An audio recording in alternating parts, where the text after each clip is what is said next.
Kadang orang pikir hal yang paling menyakitkan yang ada di dunia ini itu cuma satu, yaitu patah hati.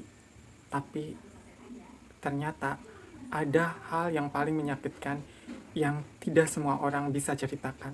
Yang enggak selalu tentang cinta ke orang lain, tapi tentang kehilangan sesuatu yang lebih dalam. Sesuatu yang bahkan kamu nggak bisa ceritain ke siapapun itu. Patah hati itu nyakitin, tapi patah diri itu lebih nyakitin. Yang pertama yaitu kehilangan diri sendiri.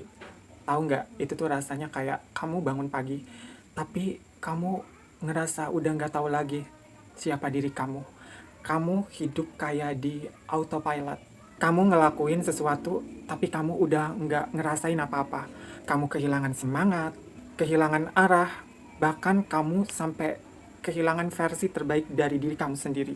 Dan itu lebih nyakitin dari ditinggal siapapun itu. Karena kali ini yang ninggalin kamu adalah, ya, diri kamu sendiri. Yang kedua yaitu ngerasa nggak cukup. Sakit banget rasanya ketika kamu udah ngelakuin segalanya buat seseorang, tapi kamu tetap dianggap kurang. Kamu kerja keras, kamu sabar, kamu berusaha sebaik mungkin, tapi tetap aja orang lain bilang, itu nggak cukup. Sampai akhirnya pikiran kamu percaya bahwa kamu mungkin aku nggak cukup. Padahal bukan kamu yang salah, tapi pandangan mereka lah yang nganggap kamu nggak pernah cukup. Mereka lah yang nggak pernah bisa puas. Terus disia-siain sama orang yang kamu bela. Kamu pernah nggak sih ngerasain kamu tuh udah ngelakuin apapun?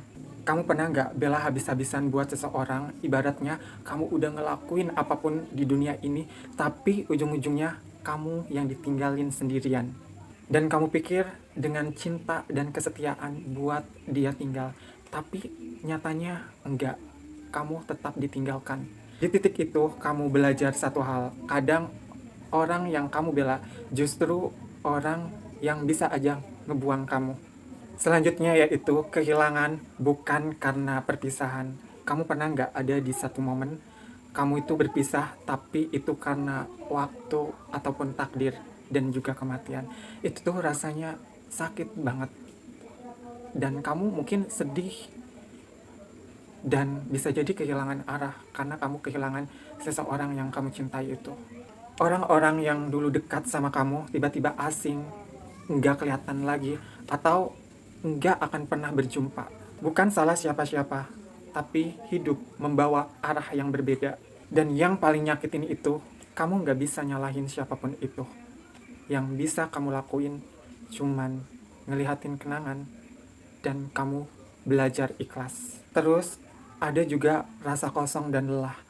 Kadang yang paling nyakitin itu bukan sedih, tapi rasa kosong. Kamu nggak nangis, nggak marah, cuma hampa. Kamu sering terluka, sampai rasa sakitnya itu mati rasa. Kamu capek pura-pura kuat, padahal yang kamu butuhin yaitu istirahat dari semuanya. Dan di titik itu, yang kamu perlukan bukan motivasi, tapi pelukan dan pengertian. Jadi iya, sakit hati itu nyakitin, tapi kehilangan diri sendiri, ngerasa nggak cukup, disia-siain, itu jauh lebih nyakitin. Tapi kamu tahu apa yang paling luar biasa? Kamu masih di sini, masih bernapas, masih berjuang, walaupun itu hanya bertahan. Dan itu artinya kamu itu kuat. Bahkan kalau kamu sendiri nggak pernah ngerasain begitu. Kalau kamu lagi ngerasain salah satu dari hal ini, nggak apa-apa. Ambil waktu buat dirimu sendiri. Kadang nggak harus langsung sembuh. Kamu butuh istirahat. Dan ingat satu hal, kamu nggak sendirian.